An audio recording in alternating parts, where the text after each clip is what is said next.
नमस्ते दोस्तों, स्वागत है आप सबका इस चैनल पे। और आज इस वीडियो में हम बात करने वाले हैं 5 आम फाइनेंशियल गलतियों के बारे में और कैसे आप इन 5 फाइनेंशियल गलतियों से बच सकते हैं और कैसे अपनी फाइनेंशियल कंडीशन इंप्रूव कर सकते हैं। तो चलिए बिना देरी के शुरू करते हैं इस वीडियो को।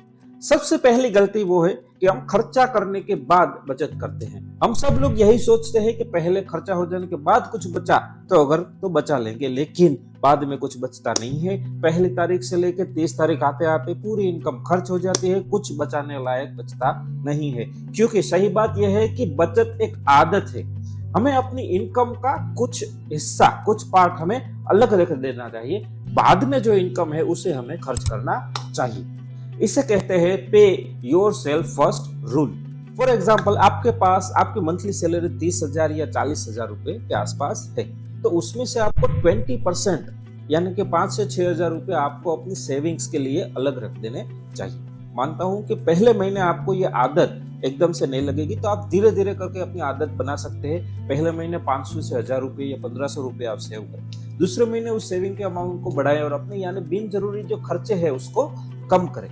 तो उसी तरह से आप अपनी सेविंग की आदत बना सकते हो और अपनी फाइनेंशियल कंडीशन को इंप्रूव कर सकते हैं। दूसरी बड़ी गलती है इमरजेंसी फंड ना होना। लाइफ अनप्रेडिक्टेबल है, कभी भी कोई भी मेडिकल इमरजेंसी या जॉब लॉस जैसी सिचुएशन आ सकती है। इसके लिए आपके पास इमरजेंसी फंड होना जरूरी है। कम से कम 3 से 6 महीने का जो आपका मंथली एक्सपेंस है उसके हिसाब से 3 से 6 महीने का इमरजेंसी फंड आपके पास होना जरूरी है। मान लीजिए कि आपका महीने का खर्चा 20 या 30,000 के आसपास है, तो आपके पास कम से कम 1,50,000, 1.5 लाख के आसपास का इमरजेंसी फंड होना जरूरी है। तीसरी बड़ी गलती है क्रेडिट कार्ड का गलत इस्तेमाल। क्रेडिट कार्ड वाली कंपनियां चाहती है कि आप क्रेडिट कार्ड का पेमेंट टाइम टू टाइम ना करें, क्योंकि अगर आप उसका टाइम टू टाइम पेमेंट करेंगे तो उससे कोई अर्निंग नहीं है। उससे कब अर्निंग होगी?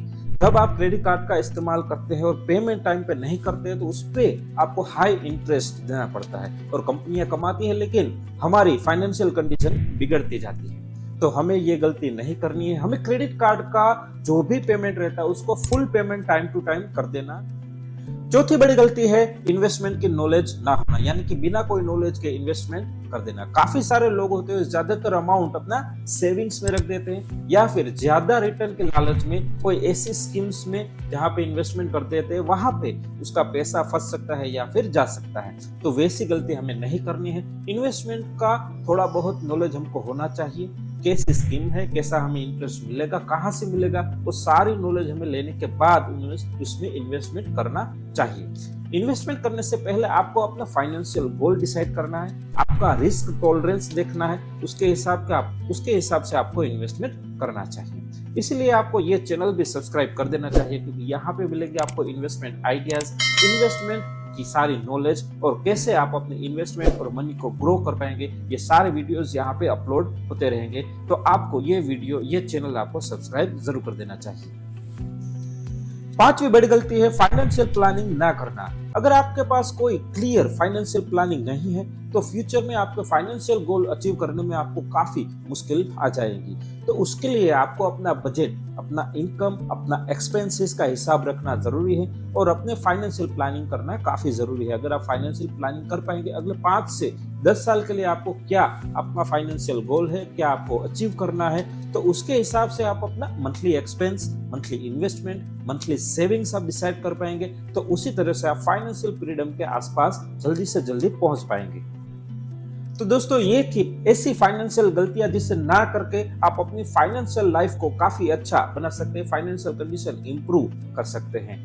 आशा करता हूं कि आपको ये वीडियो जरूर पसंद आया होगा। अगर आपको ये वीडियो पसंद आया है तो लाइक करें, अपने दोस्तों के साथ शेयर करें और इस चैनल को सब्सक्राइब करना ना भूलें। धन्यवाद। जय हिंद।